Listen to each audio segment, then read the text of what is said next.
Olá, meu caro. Olá, tudo bom? Tentando Boa me ajeitar noite. aqui ainda. Boa Tudo noite. bem, tranquilo. Como está? Tá tudo bem? Tudo tranquilo. Agora tá me ouvindo bem? Perfeitamente. Você está me ouvindo? Tranquilo? Tudo tranquilo. Sem chiado? Sem chiado. Perfeito o áudio. Então tá ótimo. Então, pessoal, muito boa noite para todos e todas. Hoje a gente vai conversar com o perfil sujeito literário comandado pelo meu amigo Eduardo.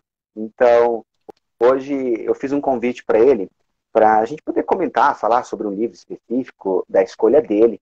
E aí o livro que ele acabou escolhendo foi Vamos Comprar um Poeta, do Afonso Cruz. Então, Exato. hoje a gente vai falar sobre esse livro. Mas antes da gente chegar neste livro aqui, Eduardo, eu queria que você falasse um pouquinho sobre o seu perfil no Instagram, o Sujeito Literário, e da sua história na literatura, para a gente poder comentar um pouquinho. Pode ser? Tá bem. Então, já me apresento aqui, não vai dar para ver muito bem, mas hoje eu estou trajado com Fernando Pessoa, de repente pode falar um pouquinho também de algum poema Pode, fica à dele, vontade. porque vai suscitar, eu acho, aqui o nosso debate. Primeiro, te agradecer, Cleiton, pelo convite, né?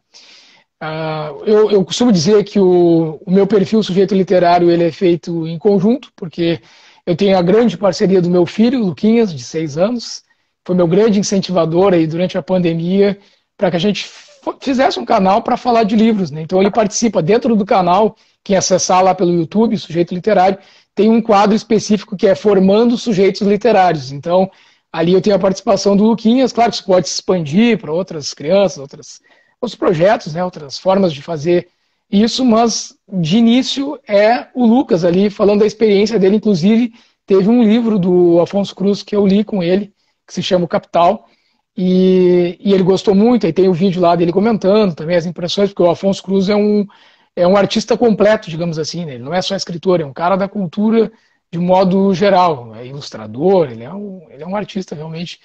E, e o sujeito literário, ele surge, eu acho que como os perfis literários, de modo geral, acabam surgindo dessa nossa vontade, Cleiton, de conversar com outras pessoas a respeito das obras que nós lemos. Né? Eu, Eduardo, sou jornalista, por um tempo dei aula no curso de jornalismo da Universidade Federal de Pelotas, né, onde eu moro hoje, e é a minha cidade, né, nasci aqui, e enfim, assim, a experiência da sala de aula sempre foi algo que me agradou muito, né, esse contato, essa troca, essa possibilidade de aprendermos uns com os outros. Né? Eu quis levar isso para algum espaço, e aí fui muito incentivado pelo meu filho, ele me puxou, a gente fez uns primeiros vídeos ali, tratando de literatura infantil, e aí foi indo, né? Agora só vai, assim.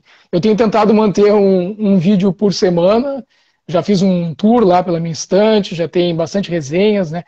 Ontem eu acabei adiantando, porque a gente tinha esse papo hoje, coloquei a última resenha lá, um livro do Adolfo Bioy Casares, A Invenção de Morel, foi um livro fantástico que eu li agora recentemente. E é isso, eu estou aqui como, assim como o pessoal que te acompanha e tu mesmo, nesse objetivo de incentivar a leitura, porém não, pelo menos da minha parte, eu sempre gosto de frisar isso, o consumismo desenfreado, que é algo que também é difícil da gente controlar, eu sei muito bem como é que funciona isso, na questão dessa sociedade que a gente vive, que a gente vai ter a oportunidade de falar um pouco hoje a partir da literatura do Afonso Cruz. Uma das coisas que eu acho mais interessantes, pode-se dizer assim, é de quando você, pelo menos eu, entrei nesse mundo de perfis literários, pode-se dizer assim, com a ideia exatamente essa, de reunir pessoas, e isso aconteceu dentro da empresa em que eu trabalho, a gente reunir pessoas para falar sobre livros que lemos em conjunto, ponto, nada mais. E a questão do consumismo acontece muito do grupo, tanto do WhatsApp, tanto do grupo do clube, quando a gente se reúne. Quem já leu, me empresta o livro? E aí a gente vai emprestando, a gente vai, enfim, fazendo esse tipo de troca. Mas, você comentando um pouco sobre o próprio autor, eu estava verificando aqui, para quem não escutou, não viu até agora, o Afonso Cruz ele nasceu em 1971, em Figueira da Foz, e além de escritor, ele é também ilustrador, músico e cineasta. O cara é um multitarefas, né? O cara É, é um multimídia, pode-se dizer assim. Mas, entrando na história em específico, eu concluí a leitura dele hoje é terça, mas... Hoje é terça, né? isso, Hoje é segunda. hoje é Tô terça. perdido. Hoje é terça. Eu Hoje é concluí a terça. leitura desse livro, eu comecei a leitura e concluí a leitura no domingo. Vou dizer para você que que já se passaram 48 horas praticamente, e eu tô com o livro borbulhando na minha cabeça. E assim como a gente conversou antes, claro que a gente iria trazer algumas percepções de hoje, né, do atual cenário, enfim, calhou de um livro que fala sobre arte, ou sobre a necessidade da arte na sociedade, de a gente ter comentários não tanto, quer dizer, bastante execráveis com relação à escolha da nova ministra da Cultura, recente. Então, e eu escutei isso, porque eu li um dos comentários que era, ela não é uma artista. Aí e lendo esse livro, eu me questionei, eu falei, caramba, então vamos adentrar na história, meu querido Eduardo. Queria que você falasse um pouquinho sobre isso. Perfeito. Não, foi a minha primeira experiência que eu tive também com o Afonso Cruz, né? A partir de Vamos Comprar um Poeta. Eu acho que a gente pode trazer um pouco da sinopse assim, da história para que o pessoal já perceba de antemão do que se trata. O questionamento central é a questão de qual o papel da arte. Né? Acho que esse é o questionamento que, pelo menos a mim, chamou a atenção desde o início. Né? Qual seria o papel da arte? Não a utilidade da arte, né? Mas o papel que ela cumpre na sociedade. Então a gente tem uma premissa muito simples, que é bem interessante. Partiria de uma sociedade distópica, onde os poetas seriam, como são hoje para nós, os pets, né? Eles seriam vendidos em lojas específicas, porque a arte só teria um objetivo nessa sociedade distópica, que seria a produtividade, o quanto que ela pode, a partir de estudos, de cálculos, digamos assim, baixar os níveis de estresse e contribuir para que a pessoa possa produzir mais. Então todas as relações nessa sociedade distópica, mas que nos diz muito sobre a sociedade atual, elas se dão de forma a calcular até mesmo as miligramas de salivas gastas em um beijo. Né? Então, o amor, os sentimentos de modo geral, todos eles, os afetos, eles são mensurados, eles são friamente calculados. A gente tem já de antemão também com as personagens essas relações muito interessantes de como que se dá isso no seio familiar. Isso me chamou a atenção, porque a gente tem a menina, que é a grande protagonista da obra, que ela pede para o pai que compre para ela este poeta, que vende-se em uma loja. Acho que a gente pode até depois trazer o trechinho da escolha desse poeta, né, a parte do livro onde ela vai com o pai, porque ela queria um artista, estava pensando em ter esse elemento, digamos assim, onde a cultura, dentro dessa sociedade utilitarista, ela serve justamente para tudo isso que eu falei, e ela entraria nesse seio familiar para tentar, de alguma forma, ajudar eles também nesse processo de produzirem mais. Eles terem um espaço dentro da família ali que seria dedicado a este ser de estimação, não vamos dizer animal, né? Mas é como quando a gente traz para dentro da nossa casa um animalzinho, né?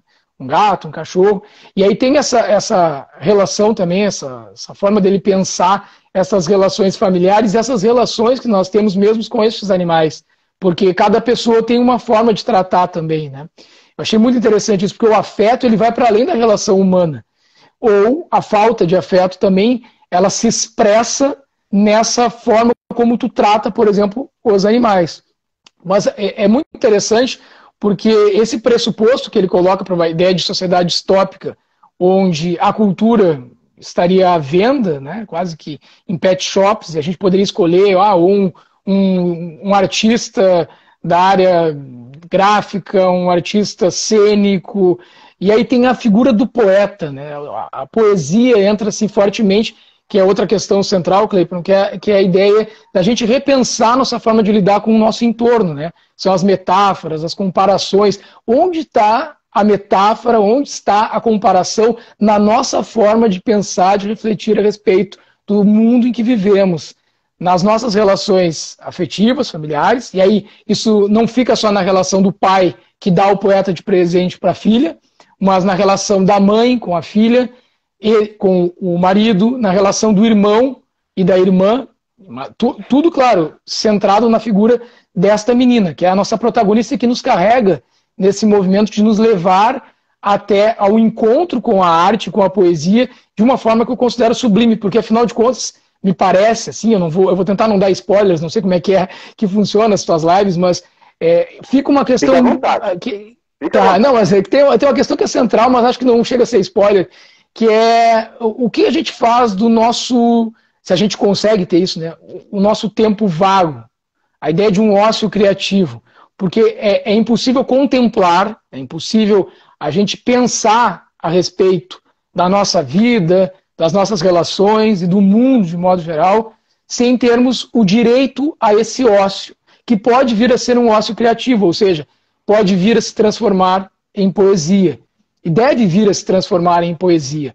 Afinal de contas, tudo aquilo que a gente carrega de afeto, de sentimento, sem pensar no que eu vou ter em troca, principalmente sem pensar num retorno pecuniário, é isso que vai nos acompanhar, é essa herança que nós vamos deixar para filhos, para amigos, para parentes, para aquelas pessoas que nós amamos, quando nós não estivermos mais aqui. É isso que pode nos eternizar, é isso que faz, por exemplo, um poeta como Fernando Pessoa, ao meu ver. Né? E se a gente fala de poesia e não fala de Fernando Pessoa, acho que a gente está cometendo quase que um sacrilégio, né? Porque é aquele que realmente conseguiu eternizar em diferentes facetas, nos seus heterônimos, formas e diversas, diferentes formas de se pensar o mundo em que vivemos. Conseguiu quase que psicografar diferentes experiências de vida, por isso que é múltiplo, né? E por isso que a gente tem que sempre exaltar esse grande poeta. E eu acho que o Afonso Cruz, ele, ao longo do texto também, queria saber o que tu pensa disso, mas me parece que ele presta uma série de homenagens, ele vai citando alguns poetas, e ao final ele vai dizer que a gente não pode esquecer a poesia no banco da praça, a gente não pode virar as costas para aqueles que nos ajudaram a interpretar o mundo, a entrar em contato com os nossos sentimentos, a nos emocionarmos, a termos de fato, acharmos um tempo para que a gente possa entrar em contato com nós mesmos. Eu acho que esse livro ele marcou muito esse meu momento. Eu estava ali nessa transição também, a gente passou pela pandemia e vai me acompanhar certamente, como tu falaste, para o resto da vida. Eu reli ele, inclusive, para falar contigo. E é interessante porque aí surgem outras questões. Assim. Eu fiquei muito feliz a gente poder falar sobre esse livro. Eu vou dizer para você que a minha percepção inicial, tá? De leitura, parecia que eu estava lidando com uma sociedade que levou ao pé da letra o sentimento corporativo. O número esvaziado de humanidade, o número seco, frio, e aquelas pessoas que nem nome sequer possuem.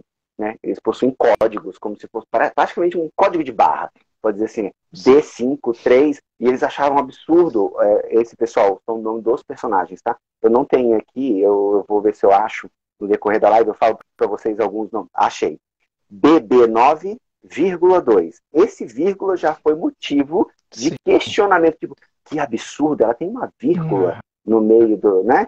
E aí é N7468. Esse é só o nome das pessoas. As pessoas se referem dessa forma. Eu não sei nem se a nomenclatura correta seria nome, porque nome ele personaliza. E esses códigos despersonaliza todo mundo.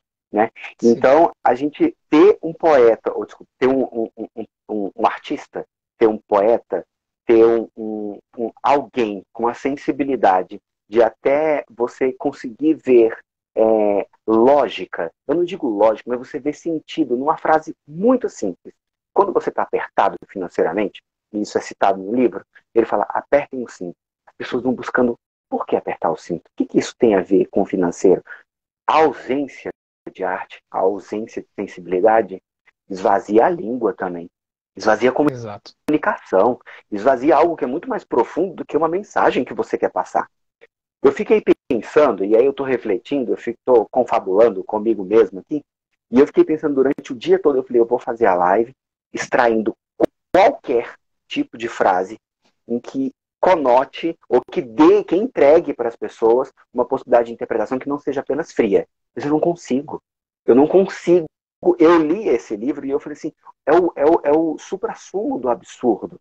É o suprassumo é assustador ler uma história em que você simplesmente, quando a sua família, esses seres, eu não sei se a questão, até o nome família, assim, não fica muito estranho, não fica muito poético para eles. Eu não sei se eles mereciam nem esse nome, família. Quando essas pessoas, dentro dessas residências, nessa sociedade, eles cogitam a hipótese, e é uma criança, né, que fala assim, eu quero um poeta, como se eu quisesse um cachorrinho, como o Eduardo acabou de falar. Eu quero um cachorro. Não, quero um poeta. E aí questiona, mas tem um artista. Artista não, faz muito bagunça.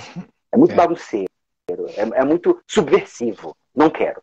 Então, vão atrás de um poeta. O que eles comem? Como que eles vivem? Coloca ele ali embaixo, dá comida para ele 2 vezes por semana, ou 2 vezes ao dia, e entrega um papel e uma caneta, e quando você vê ele parado olhando para o tempo.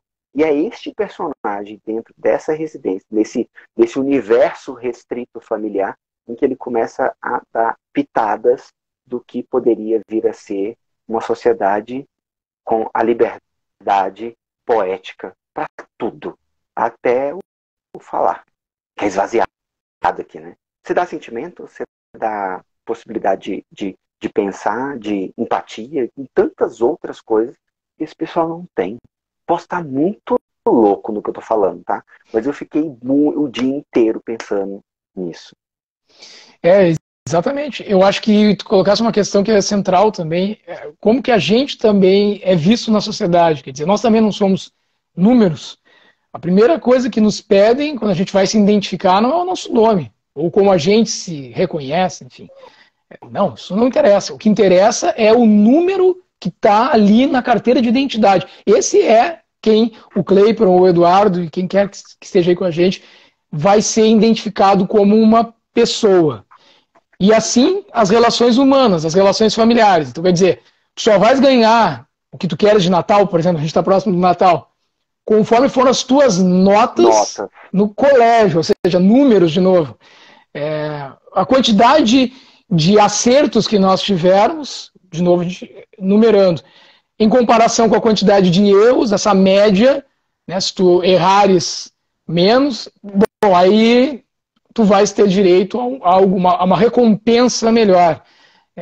Tudo está quantificado na sociedade que a gente vive. Então a grande sacada, também me parece, é isso, é ver que essa quantificação de tudo, ela se faz presente nas nossas vidas. Né?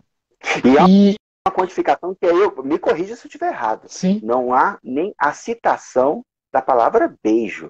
Ele explicou o que seria. Então, a troca de saliva, e eles ainda questionam na maçã do rosto. Como assim? O rosto não tem maçã. Então, até isso é questionado. Eu acho que tudo é tudo tão louco. Não é louco, é tudo tão estranho.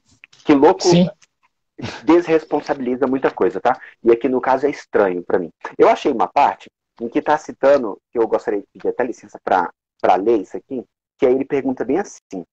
É muito esquisito, tá? O que eu vou ler para vocês aqui agora. Estão conversando os personagens, o pai e a menina. Aí o pai apontou para o poeta que fungava e não tinha patrocínio nas roupas, algo que teve que levantar, porque tudo é patrocinado, desde uma colher, a água, o sabão, enfim, a roupa que você usa. O corrimão desse cara. O corrimão desse cara. Se você não tem um patrocínio, tem alguma coisa errada ali. Já desvaloriza até o objeto, que é um simples corrimão. E não tinha patrocínio nas roupas, e perguntou se aquele exemplar era subversivo, que é uma característica mais tímida nos poetas, o que é equivalente à agressividade dos cães. E aí a conversa vai rindo, ele pergunta, o que ele come? Aí, qualquer coisa. Não são muito esquisitos, muitas vezes 3 a 4 ocorrências por semana. Ocorrências é o termo, tá? Chegam, inclusivemente, a esquecer-se de comer. Alguns abandonam a refeição no meio, levantam-se para deambulhar em qualquer sentido, em qualquer destino, desculpa. Acontece muito ao pôr do sol, ao luar ou com nevoeiro. E aí conclui. Gente, isso é muito doido. Desculpa, isso é muito estranho. Sim. E aí é o que a gente estava comentando, né, Clayton? A questão de que, para que a gente possa ver a vida de uma forma mais poética, ou extrair o real significado da existência, se é que há algum significado, mas para quem busca dar sentido à vida, é preciso ter direito a esse ócio criativo, é preciso ter o direito a parar essa rotina acelerada que a gente vive, onde tudo é quantificado, como a gente tem problematizado aqui, né? E essa é a ideia do autor, de se pensar como o tempo todo estamos quantificando as nossas relações, inclusive afetivas, né? Mas ter esse direito a parar e a simplesmente contemplar. que é o que os poetas fazem, né? E aí ele cita essa questão de contemplar um pôr do sol, a lua. Não é simplesmente como a gente tem feito hoje nessa sociedade que a gente vive, que é extremamente mediatizada, simplesmente fotografar o luar, fotografar o pôr do sol. Para tudo que nos cerca, a gente já está apontando a nossa câmera. E, de fato, estamos experienciando aquele momento. Essa é uma questão, né? A gente tem esse hábito hoje, que tem a ver com a dinâmica das redes, da forma como a gente se relaciona com os meios de comunicação atualmente, que é apontar as nossas máquinas, os nossos aparelhos para a realidade, como se eles pudessem interpretar por nós aquela experiência que muitas vezes nós deixamos de viver para que a gente registre aquele momento, ele fique digitalizado, ele fique ali guardado, mas está guardado aonde? Né? As minhas principais e melhores lembranças, hoje eu não tenho meu pai e minha mãe presente na minha vida, né? Já perdi ambos. Mas as melhores lembranças que eu tenho com meu pai e com a minha mãe, de fato, elas são experiências onde nem existia no nosso imaginário uma câmera analógica que fosse. São experiências de vida que a gente acaba carregando, que faz parte daquilo que a gente passa, até de uma herança afetiva para os nossos filhos, né, para as pessoas que a gente ama, que se relacionam conosco. E isso tem que romper, de repente, nesse momento que a gente vive, não é abandonar a digitalização dos meios de comunicação, porque isso faz parte do nosso cotidiano. Mas é parar para pensar se a gente não se coloca num processo de trabalho o tempo inteiro, porque a dinâmica da sociedade hoje, que é uma sociedade capitalista, que é uma sociedade produtivista, que é uma sociedade que se presta a essa relação numérica, né, financeirizada, e a gente não acaba entrando nessa lógica em tudo. Por exemplo, agora a gente está falando de livros, né? E ontem eu falei, acabei de postar, porque toda semana sai um vídeo no canal no YouTube do Sujeito Literário. Tem que sair. Não porque eu vou fazer prazerosamente toda semana uma leitura, mas porque se não sair toda semana um vídeo, o algoritmo já faz eu perder ali um espaço dentro do YouTube, porque existem diversos canais, claro, cada um com a sua abordagem, cada um com a sua forma de pensar, de trazer informações a respeito de literatura, mas assim é a dinâmica própria para que a gente possa entrar no universo, digamos assim, dos perfis literários. A gente precisa produzir. Se a gente não produz, na academia é a mesma coisa. Uma lógica produtivista. Quanto mais artigo científico tu produzires, ou seja, quanto mais tu te tornares um pesquisador dentro do universo acadêmico, mais reconhecido tu vai ser. Mas em que ponto tu está sendo reconhecido? Como alguém que teve a capacidade de produzir diversos artigos científicos, ou como teve a capacidade de produzir em série, como se fazia lá, Charles Chaplin muito bem exemplificou isso, ou porque de fato ali tu tens uma capacidade de repassar, um potencial didático de repassar uma informação. São pesquisadores ou são docentes de fato que a universidade hoje está abarcando contemplando, né, no seu universo. Então tudo que é espaço, mesmo nesse espaço intelectual acadêmico, a relação produtivista ela se faz presente muito mais do que uma relação de afeto pedagógico, inclusive, e de direito, inclusive, ao ócio, porque a criatividade, ela nasce do ócio. E assim, até para te passar a bola de novo, porque eu falo demais, mas com o meu filho, quando eu estou com o meu filho em casa e ele fala para mim, ele faz alguma coisa assim que foge daquilo que seria a norma, né? Tipo, pô, tá agitando demais, tá botando a casa abaixo. Eu tenho que me policiar porque antigamente se dizia, tá fazendo muita arte, né? Só que fazer arte não é uma coisa ruim. Fazer arte é uma coisa boa. E ver que desde muito tempo, não sei se era assim na tua infância, sempre se utilizava essa expressão, pelo menos aqui no Sul se faz muito isso, de falar, tá fazendo muita arte. Ah, não faz arte, como se a arte fosse uma coisa ruim. Na verdade não é. A arte é a nossa possibilidade de nos inserirmos no mundo, não simplesmente para passar por aqui, mas para tentar extrair disso e deixar algo, do ponto de vista do afeto, para quem a gente ama. Né? E se a gente for fazer, assim, claro que eu não vou voltar muito no tempo, tá? Mas tá vindo uns flashes aqui de umas lembranças. E aí, se a gente pegar os grandes artistas que esse país já teve, foram pessoas, e aí a gente parte para Dercy Gonçalves, em que ela citava que ela não era considerada nem uma mulher de respeito perto de quem, porque ela era uma artista. Então, esse trecho, esse ditado, enfim, que fala, ah, está fazendo arte, essa conotação, tornar isso pejorativo, diminuir a arte em si, faz parte da cultura, está dentro, né? E quando você fala de números, e quando o livro suscita números, e olha aqui, a gente está falando, a gente está utilizando um meio, uma plataforma em que eu vou acabar fazendo um comentário, que é quando você faz uma postagem, você verifica, deixa eu ver se essa postagem foi boa ou se não foi. Quantas pessoas viram, quantas pessoas curtiram, qual foi o número de visualização, qual foi o número... E às vezes é algo muito bom que você fez.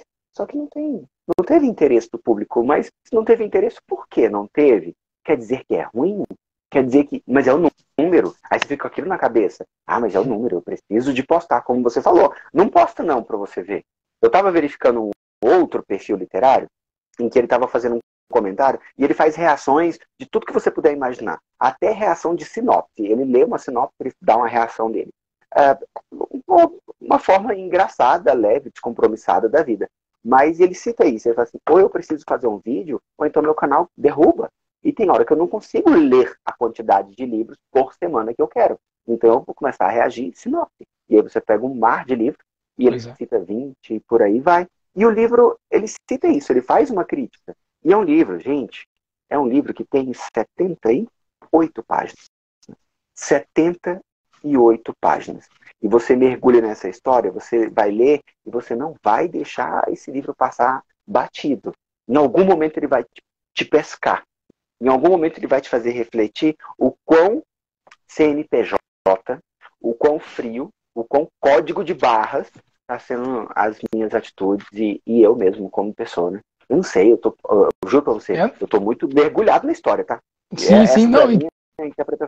Tu falaste agora da questão de 78 páginas de história e depois tem o apêndice ali, né? Que aí dá o total mais o apêndice, 91, 92 páginas, né? Exatamente.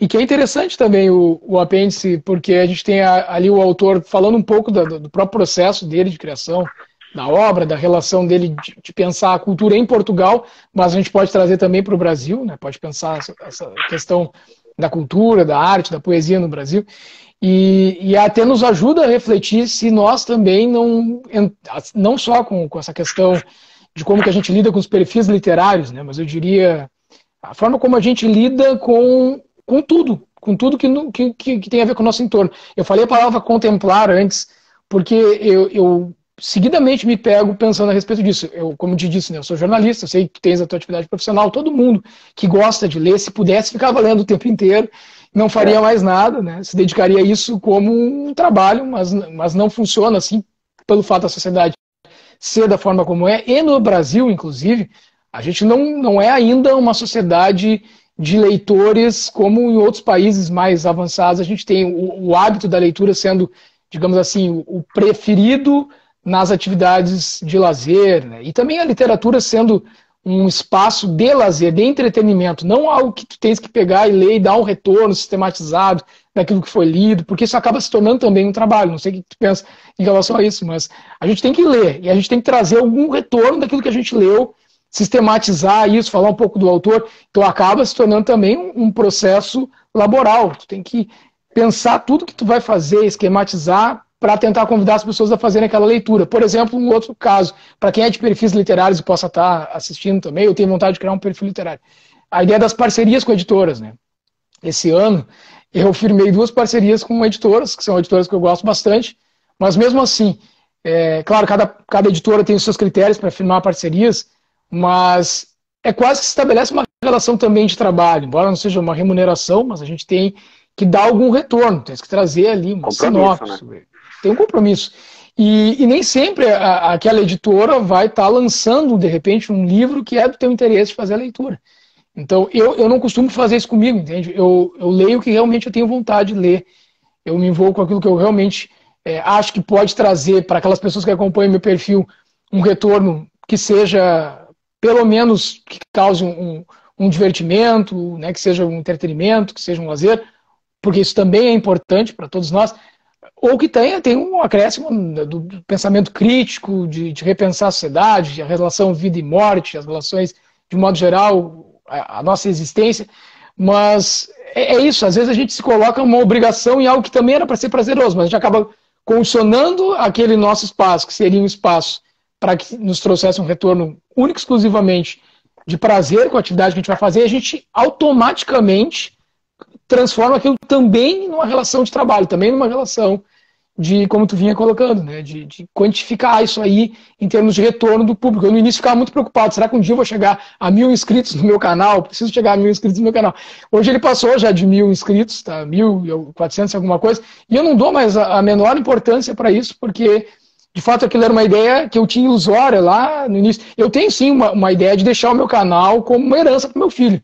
Já que ele se interessa por livros e tal, porque depois ele assume e dê continuidade nisso e vá fazer. Mas são coisas assim, da relação, eu posso dizer, afetiva, familiar, não é algo que está no nível de uma utopia, quase, como diria o Galeano, né? De que isso vá no horizonte, assim, se transformar em algo que vá dar frutos, enfim. Mas a gente tem que botar os pés no chão, né, também, e identificar que o Brasil ainda deixa muito a desejar mesmo na questão de leitores, né? O pessoal ainda não identificou na literatura. Vejo muito consumo de livro, e vejo também muitos perfis literários com esse intuito, né? Cada um faz o que quer, mas vejo que existe muito esse intuito de comercializar o livro. E eu, nas minhas parcerias, teve momentos que eu fui obrigado a dizer, porque é um compromisso que eu tenho no meu canal.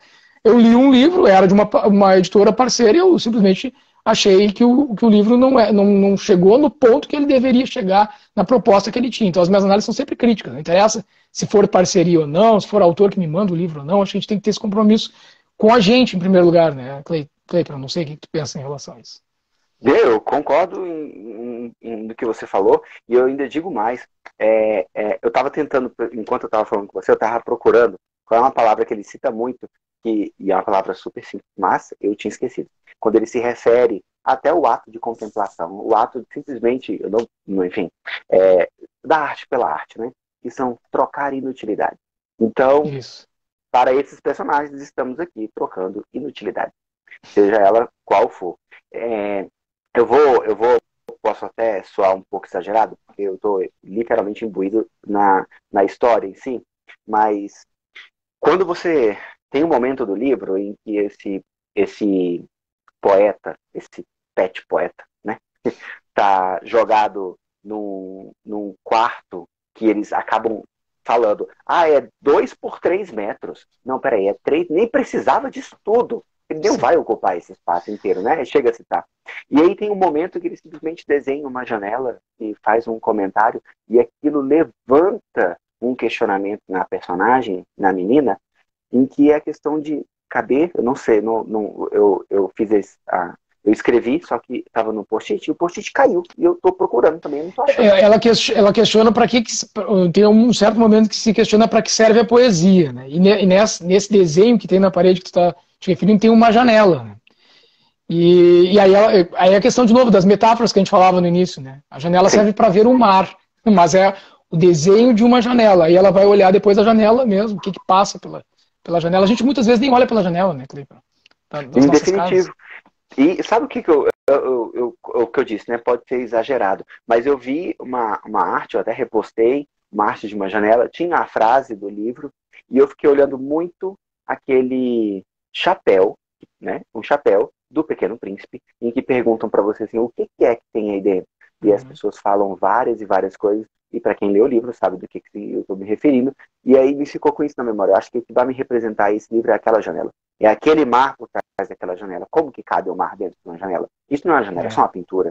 E aí você tem todos os questionamentos que vão a seguir aqui. A gente tem a construção de todos os personagens, a linha narrativa ou a evolução desses personagens aqui, todas estão partindo através da ausência para o preenchimento de uma inutilidade tão citada e tão desqualificada pelos próprios personagens, né? A gente tem uma mãe que a mãe, como eles não têm nomes, enfim, e se tem, eu passou despercebido por mim, porque para mim eu fiquei com isso de M372, NB. E a mãe não tem nem número, não é citado, né? Não existe Para que teria? Para que teria, né? A gente vai fazer um questionamento trazendo para cá, para nossa sociedade, uma mulher dona de casa, para que nome? Sua função não é essa, sua função é outra. E aí, até isso o livro pode vir a trazer a gente a questionar. Posso estar problematizando demais? Posso estar problematizando demais. Porém, é o que a obra traz. E é um romance. E é um livro... Uma coisa que tu falou agora, que eu fiquei pensando, a relação da mãe também com o poeta, né? O poeta, ele chega a pedido da filha, mas todos os outros personagens, o pai, a mãe, o irmão da menina, todos vão usufruir, digamos assim, da poesia, do poeta, dessas inutilidades que, para essa sociedade utilitarista, passa a ter algum valor na medida que dá alguma retribuição, principalmente pecuniária, mas não só, porque tudo é calculado, tudo é medido, tudo é pensado sistematicamente para um retorno. Tem que ter um retorno, né? Se, por exemplo, a gente vai fazer uma leitura, não necessariamente ela precisa nos dar um retorno financeiro ou um retorno de audiência, digamos assim. Às vezes o retorno que ela nos dá é tão pessoal, porque agora tu falavas como é que tu interpretou, e é isso, né? Cada um interpreta, te remeteu ao Pequeno Príncipe, a mim pode ter me remetido a tantas outras coisas, né? Eu mesmo, eu gosto muito de fotografar, né? Acho a fotografia algo assim fundamental na minha vida, entrou na minha vida e faço da fotografia não só um hobby, assim, mas uma forma de interpretar o mundo também. E quando ela fala dessa imagem, pode ser uma pintura, pode ser uma fotografia, pode ser o que for, a nossa possibilidade de contemplar algo, uma obra de arte, e dali extrair significados para nossas vidas, que é o que a mensagem do livro tenta passar também, isso é fundamental para que a gente possa dizer aquilo que o livro, responder aquilo que o Afonso Cruz questiona o tempo inteiro, né? Qual o papel da arte? Existiria, penso eu, né, algum significado para essa vida não fosse a arte? As diferentes formas de fazer arte, e nós não fôssemos levados a criar, a tentar transpor o que a gente vivencia em arte, qual seria então o significado? O que nos diferenciaria, né, de fato de robôs, de objetos dentro de uma engrenagem, né, que eu acho que o Charles Chaplin tão bem também consegue exemplificar na sua obra cinematográfica, mas é isso, o livro do Afonso Cruz, ele é extremamente curtinho, né? Mas ele tem uma densidade e uma capacidade de nos fazer refletir tantas coisas que eu acho assim, impressionante. É impressionante. Em definitivo. Achei a frase, tá? Eu estou aqui já na página 40, já passei da metade do livro, mas a frase é bem assim. A menina questiona para a mãe, fala assim, a menina conversando, ela fala assim, o que é aquilo, o poeta? Uma janela. Parece uma frase, talvez um verso. É uma janela e tem vista para o mar. Li a frase de 23 letras, que até isso ela quantifica, né? A quantidade de letra. Dizia assim, como é que o mar tão grande cabe numa janela tão pequena? Apesar de a mãe não ter confirmado o que a sua quebra de contrato emocional com o poeta se deverá à frase escrita na parede, insistir. Aquela frase, mamãe, é uma janela, é o quê? É uma janela com vista para o mar. Ela abriu uma janela sem licença. É uma situação meramente poética. Gente, isso é incrível. Isso é incrível. A gente tem a literatura, eu bato muito nessa tecla, tá? Foram definidos os curadores para o próximo ano do clube. São curadores e curadores que eu acabo escolhendo para o decorrer do ano inteiro. Todos do ano que vem já estão escolhidos. E aí eu converso e eu mandei um recadinho para eles, assim. Porque eu friso que a literatura, que o romance, que a ficção, ela é capaz, sim, de suscitar temas que eu não estou desmerecendo, mas eu não preciso de uma biografia para falar sobre isso. Você encontra na literatura a mesma mensagem, até muito mais poderosa, posso dizer assim, porque ela abre espaço para você questionar. Eu consigo questionar facilmente um personagem desse aqui. E ao mesmo tempo que eu consigo questionar, eu consigo até falar assim, ok, eu penso assim também. Nesse ponto eu penso aqui também. Eu também sou um cara que penso no número o tempo inteiro. Né? Quantas postagens, quantos likes, quantos abraços, quantos parabéns eu vou receber no meu aniversário, quem não me parabenizou, e aí a gente vai. Você mergulha numa situação que você vai começando a surtar. E no diálogo que se segue, o que tu estava trazendo ali, sobre para que serve um poeta, para que serve a poesia, eu acho muito interessante, né? Porque por que tem que servir para alguma coisa? Essa é a ideia, de novo, do utilitarismo. Né? O que é servir para algo? Porque, na verdade, a poesia ela pode servir para tantas coisas, como inclusive ela pode não servir para nada. E o fato de não servir para nada também, se a gente quiser pensar, não conseguir fugir a essa lógica, não servir para nada também pode estar nos servindo para muitas coisas. O fato da gente perceber que algo não servir para nada nos serve também para que nós possamos parar um pouco, desacelerar um pouco essa nossa lógica, essa nossa dinâmica que é extremamente voltada para tentar obter, não só dos outros, mas de nós mesmos, aquela cobrança, sabe?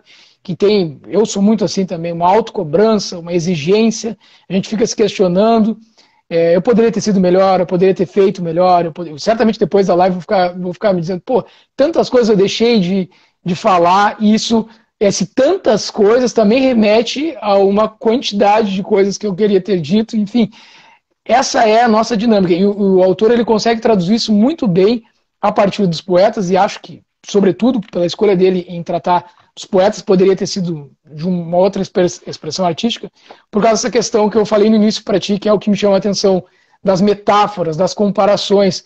Eu gosto muito disso. Eu acho que as pessoas que são interessadas em literatura, de modo geral, não necessariamente poesia, se interessam pelas essas comparações que a literatura nos traz, porque aquelas outras vidas que a gente passa a vivenciar um pouco, a acompanhar essas rotinas de vidas, quando entramos numa obra literária, elas sempre servem para que a gente se coloque no lugar daquele personagem, para que a gente repense as nossas relações. E o autor reforça isso com a literatura dele. Se tu me permite, eu vou trazer um pequeno trecho de um poema do Fernando Pessoa, que eu li em seguida que eu li esse livro, e eu acho que as coisas não são muito por acaso, e que traz metáforas que eu acho fundamentais para todos nós. Espero que acesse as pessoas no momento como me acessou, né? Onde diz assim, do heterônimo Ricardo Reis, né? Segue o teu destino, rega as tuas plantas, ama as tuas rosas. O resto é a sombra de árvores alheias. A realidade sempre é mais ou menos do que aquilo que nós queremos. Só nós somos sempre iguais a nós próprios. Esse poema ele diz muito, mas esse nosso olhar, se ele tiver condicionado como está a menina no início do livro aqui, que é a menina que ganha o poeta de presente, e todos os outros personagens, como é que eu vou conseguir identificar essa ideia de seguir o teu destino, regar tuas plantas? Como regar tuas plantas? Eu preciso dessa linguagem metafórica para entender que o regar as tuas plantas, embora sim seja também dar esse valor para a vida, né, que está ali presente, mesmo que numa plantinha, que às vezes morre porque não há um cuidado, não há um ambiente, não há uma energia que se direcione para aquele ser vivo, mas regar as nossas plantas, os nossos projetos, cultivar eles, né? Fazer com que a gente possa amar. Quando eu li isso, ame as tuas rosas, para mim remeteu diretamente à minha família, às minhas rosas. Né? O meu filho é uma das minhas principais rosas, né? E regar essa ideia de fazer com que cresça, com que floresça, tem tudo a ver com essa ideia de não ficar olhando ou preocupado com as sombras das árvores alheias. Quer dizer, a gente vai de fato viajar, que é o que tu trazias, né? Vai viajar na literatura, vai viajar na poesia e vai interpretar aquilo que o autor, o Afonso Cruz, quer nos dizer, depois de ter lido a obra, em todas as outras experiências literárias que a gente for tendo. Eu, para mim, digo isso, por isso que entrou entre os livros da minha vida, né? Fácil, ele foi achando o seu espacinho, porque hoje mesmo, eu tinha te falado numa conversa informal, Don Quixote é o livro da minha vida, né? Tá até lá atrás, lá, a imagem do Don Quixote, não se dá para ver ali, tem a imagem do Cavaleiro Andante. Mas quando eu volto, né, eu rememoro algumas das passagens que eu marquei, das experiências ali, das conversas entre Don Quixote e Sancho Panza, que são reflexões para a vida toda. Hoje, depois de ler o Afonso Cruz, eu já leio aquelas passagens de uma forma diferente, reinterpretando aquilo, conseguindo compreender mais a questão da metáfora, que eu acho que é fundamental na literatura, né? Como que encaixa a metáfora, até de uma relação psicanalítica mesmo. Para mim, eu digo isso, né? A literatura é a minha grande terapia. E eu digo para você que há de muitos, por sinal, pode-se dizer assim, né? Muitos. Eu achei o termo, quando ele faz um exemplo sobre o que seria um beijo e tudo mais, e ele cita beijo, assim está escrito, é a troca de 2 milímetros de saliva. E aí ele vai se tudo, é tudo muito esquisito, né? Que é tudo muito, vou ser repetitivo, quantificado. E a partir do momento em que você quantifica, você coloca numa caixinha, né? E aí é como se você colocasse em caixas determinadas situações, determinados momentos. Só que essa caixa está esvaziada de profundidade no âmbito sentimental, e aí suas relações acabam sendo muito numéricas, muito secas. Um livro é isso. Um livro, e aí eu volto a viajar aqui, né? Um livro é papel, letra e muito seco. E páginas, Cabe, né? Páginas, exato, número de páginas. o número de páginas, né? E quando você lê até no digital, você faz assim, li 18%, li Isso, 15%, isso. né? Até li, olha que coisa. Não, e o Scoob mesmo, que é uma rede social que eu utilizo, eles ainda tem o ranking ali do paginômetro. Quantas páginas tu lês? Não sei se tu faz parte de alguma rede dessas mas tem essa questão do ranking, né? Quem leu mais, quem leu. Eu nem olho aquilo ali para não me sentir muito atrás dos outros, né? Mas tem muito isso. Muito. E aí o livro, quando você falou para mim assim, Cleiton, eu te convidei, você falou bem assim, eu vou falar sobre o livro e, pessoal, ele foi o primeiro a saber, tirando a própria curadora, óbvio, do mês, que seria o Don Quixote, o livro do clube agora, que a gente já divulgou, todo mundo já tá sabendo. E eu comentei com ele, eu falei, olha, e foi com ele, foi no momento, quando a Fabíola me falou assim, Cleiton, vamos ter, eu falei assim, Eduardo, o livro foi escolhido, cara, vai ser Don Quixote. Porque eu já tinha visto umas postagens, já tinha conversado com ele a respeito. Então, é um livro que, como você disse, pelo menos para mim, é um livro que vai ficar guardado por muito, muito e muito tempo. A gente acaba repensando em determinadas atitudes. Como eu disse para você, eu queria fazer uma live em que eu não ia citar nada que extrapolasse a linguagem seca ali. Eu não poderia nunca, em hipótese alguma, comentar sobre a magia, pode-se dizer assim, de você sozinho, solitariamente, contemplar uma lua. Porque não tem nada a se contemplar ali para esses personagens, para essa sociedade. Assim, para quê? Contemplar o quê? Uma lua? Como assim? O que tem de... até a música que eu citei na postagem que eu falei, quando as águas de março fechando o verão. Isso não teria sentido para ele. Literalmente não teria. Eles iam buscar a época da estação, por causa de... E esquece, você esvazia a questão poética, a questão da sensibilidade daquilo que você quer dizer, daquilo que você quer vivenciar, você esvazia. Porque você, tem uma estação do ano que ela é mais chuvosa, que ela é mais... Não, para! Mergulhe naquela história, mergulhe naquela frase, mergulhe na essência daquela mensagem que quer te passar. Tô estranho. Não sei se eu não estou te cortando, pode concluir aí, desculpa. Não, eu tô falando que a culpa é sua. Você me fez refletir até sobre o que eu tô falando hoje no trabalho mesmo. Eu pensando, eu olhando, eu falei, olha só o que eu tô fazendo. É estranho, né? Não, Kleber, uma questão que eu não posso deixar de falar, que eu acho que é fundamental, assim, que passa por toda a obra, que o autor, ele conseguiu muito bem problematizar, é quando os personagens questionam o mal que faz a poesia. Então, a poesia faria mal, os poetas fariam mal. Por que essa visão também maniqueísta, pensando no fazer poético, né, no fazer poesia?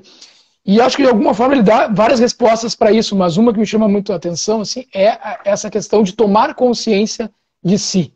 A literatura, de modo geral, ela já faz isso. Mas a poesia, ela faz com que a gente, primeiro, cause um estranhamento, né? Quando a gente não tem muito contato com algumas palavras, tem que buscar significados, tudo isso está bem. Ninguém nasce sabendo tudo e é importante que a gente busque entender alguma palavra para extrair uma compreensão melhor de determinado poema, né? Assim ele nos exigir. Mas essa questão do que é fazer mal no ato do fazer poético, que ele questiona durante a obra, é porque muitas vezes a própria sociedade parece que não está pronta mesmo, ela não está disposta a tomar consciência de si, do seu entorno, tomar consciência do mundo, ver que o mundo ele é muito maior do que muitas vezes as nossas próprias convicções, que ele é cheio de contradições e que essa visão que acaba nos sendo muito propalada, até mesmo pelo fazer político, porque nós somos seres políticos, essa visão entre o bem e o mal, ela não dá conta do todo quando a gente pensa que as relações elas têm que se dar também sempre com cuidado, com afeto. Então, ele mostra isso pelas relações familiares, pela relação do pai com a mãe, da filha com os pais, com o irmão, como que para nos colocar diante de um espelho. Ele até usa essa metáfora também, né? Sim. Não sei se tu vai te recordar na obra ali, de que o poeta ele consegue alcançar, digamos assim, esse fazer de se comunicar com o outro na medida que ele, diante de um espelho, ele consegue desembaçar o espelho, se enxergar, se refletir, trazer à tona essa imagem que nos está oculta, né?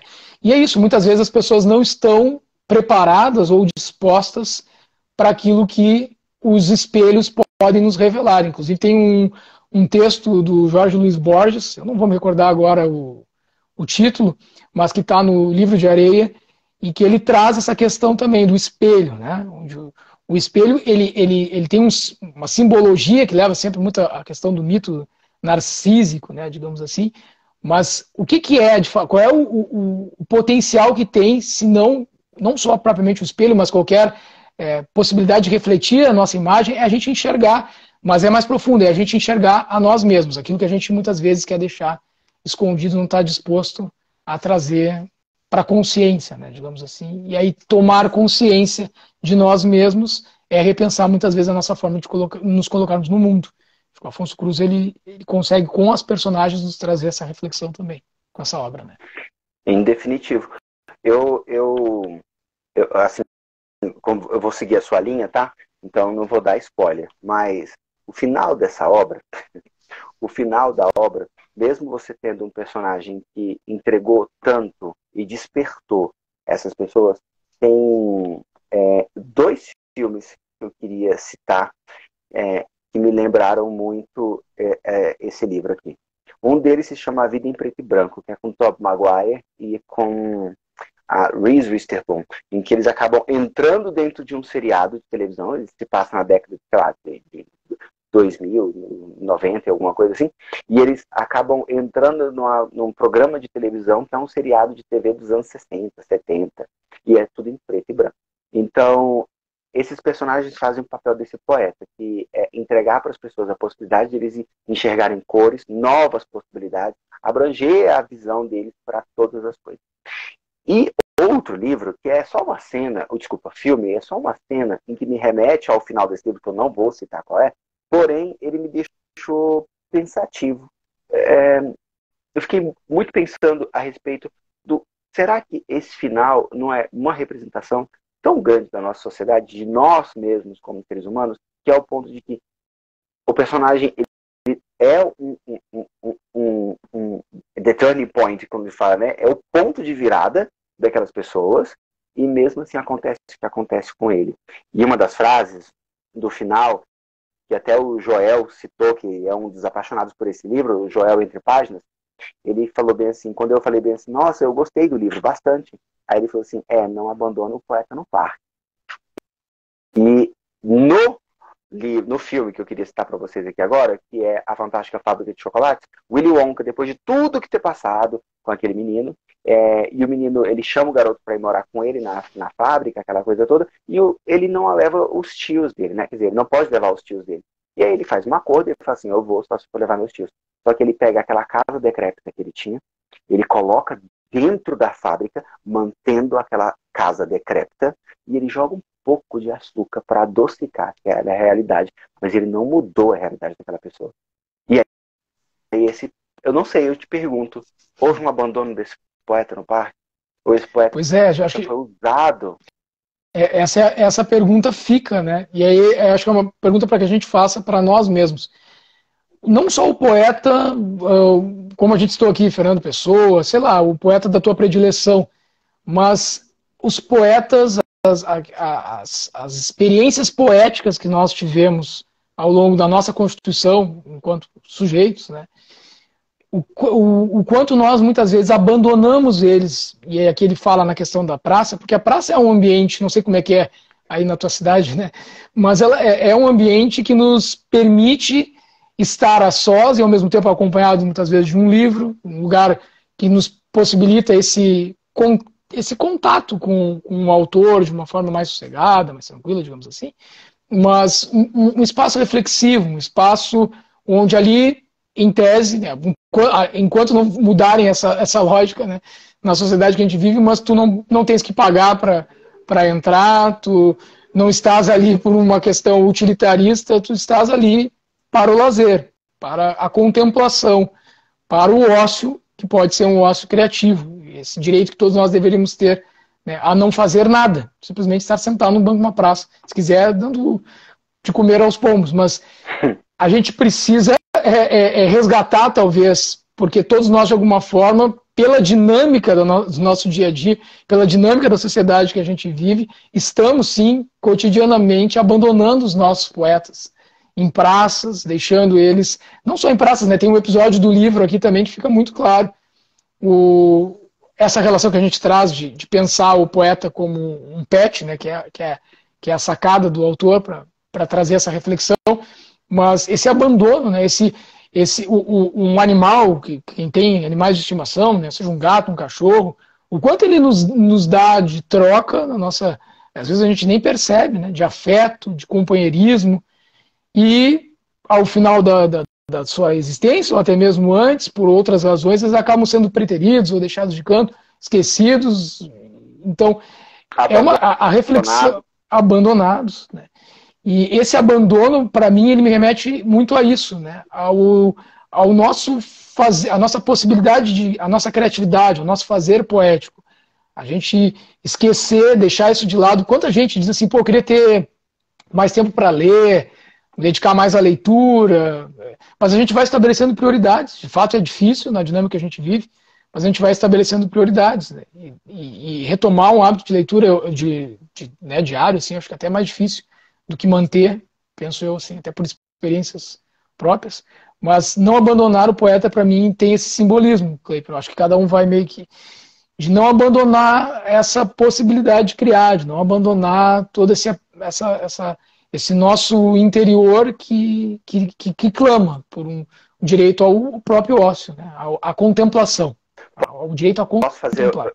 Eu posso fazer um comentário bastante individual, bastante. Eu tenho um cachorro que está, por sinal, deitado aqui me olhando, que você está falando, e ele está aqui, de vez em quando ele vem, chora, dá uma cutucada e sai. Quando eu saio com o cachorro, que é todo dia de manhã, todo dia à noite, eu estou há alguns dias, mas ontem e hoje eu me peguei nisso.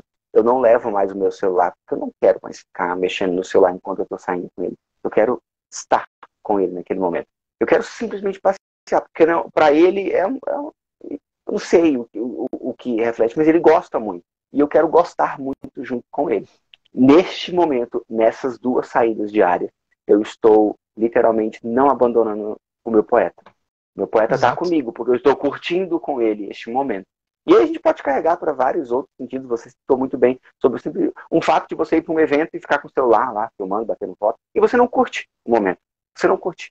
Você não faz isso. Você não tem esse direito. Porque você precisa registrar. Porque há uma frase muito dita, reverberada por muito tempo, aquilo que não é visto não é lembrado. Eu preciso, literalmente, postar para ser visto, para que as pessoas saibam, porque existe um status, desde uma curtida a que o status de, nossa, ele esteve no Rock in Rio, nossa, ele esteve não sei aonde, nossa, ele foi para a Premiere do não sei o quê. Eu preciso postar. Eu sou número. A sociedade é. Gente, eu recomendo muito, muito, com muito, certeza. muito. Eu acho que a gente caminhando para o final, porque em algum momento aqui, Eduardo, vai aparecer uma janelinha para mim, tipo, faltando 10 segundos. E antes de aparecer essa janelinha, faltando 10 segundos, para eu não cortar como aconteceu várias vezes, eu falo assim, vai se despede, antes que acabe. Eu queria que você falasse nesses minutos finais. Eu queria, antes de tudo, agradecer pela sua participação. E apareceu os 28, 27 segundos, tá aqui. Agradeço bastante e eu queria que você finalizasse com a gente. Tem 21 segundos. Só te agradecer também, agradecer o pessoal que está acompanhando aí e dar essa dica, né? Não vamos abandonar os nossos poetas, né? Vamos nos dar o direito à contemplação e ao ócio criativo. Precisamos disso. Caí, né? Acontece. Tô voltando só para poder deixar o meu colega falar. Cai, né? Derruba. São os números. Temos 1 hora de live. E aí corta. Falou 20 e poucos segundos, eu achei que dava tempo de dar tchau nos 20, tava contando aqui, porque... Não, era só para te agradecer mesmo aí pela participação e dizer que é um prazer estar falando contigo aí, com o pessoal que te acompanha. Eu acompanho teu trabalho, vejo que é um trabalho muito sério, muito legal mesmo, assim, vocês estão sempre com obras as mais importantes, as mais incríveis. Agora vocês vão ler Don Quixote, vocês caíram de vez, assim, no meu agrado, né? Subiram mais ainda no meu conceito, se era possível, porque é realmente uma obra fantástica. Então, só isso, só te dizer que enquanto for para a gente poder levar a literatura sem querer nada pecuniário em troca, simplesmente abraçarmos os nossos poetas, né, e compartilharmos os nossos poetas com as outras pessoas, como eu pude aqui falar um pouquinho também sobre o Fernando, trazer um trecho do poema do Fernando Pessoa, eu já me dou por muito satisfeito. Parabéns aí pelo Clube de Leitura de Brasília, e se eu puder, vou me somar em alguns desses momentos com vocês também, para algumas trocas, acho que é legal. Tá super convidado para participar do nosso encontro do Don Quixote, porque eu acho que a gente sabe aquela história de ó o número aqui, ó o número, o fã número 1 da história, então número 1 ou número 0, sei lá, então queria te convidar para participar. Eu recebi há algum tempo atrás de um outro escritor português também, ele me mandou essa obra e eu tô querendo ler mais obras assim. E eu vou ler, não sei se você já ouviu falar, A Morte Não Tem Dor, Não. do Felipe Barcelo. Então, vou ler esse livro aqui também, depois a gente eu comento com vocês, pessoal. Queria agradecer mais uma vez, brigadão. Eu sou fã do seu trabalho, acompanho seu trabalho no YouTube, acompanho seu trabalho nas suas postagens, e você falou bem assim que o seu menino iria aparecer em algum momento da live. Não apareceu. Hoje não. Com isso. Eu falei, vai aparecer em algum momento aí. É que ele não está aqui, senão... se ele tivesse na voz, já tinha aparecido já. Então, muitíssimo obrigado. Seu trabalho realmente, eu já disse, né? Vou repetir, sou muito fã. E o fato de você fazer o que você faz e você já ter derramado e conquistado um leitor, acho que já vale. E é o leitor, não é e é o seu filho. Então, com certeza. É isso. Muitíssimo tá certo. Um grande abraço a todos vocês que assistiram. Obrigado. Tchau, gente. Até a próxima. Tchau, Consuelo. Beijo. Tchau, gente. Tchau, Eduardo. Tchau. Obrigado.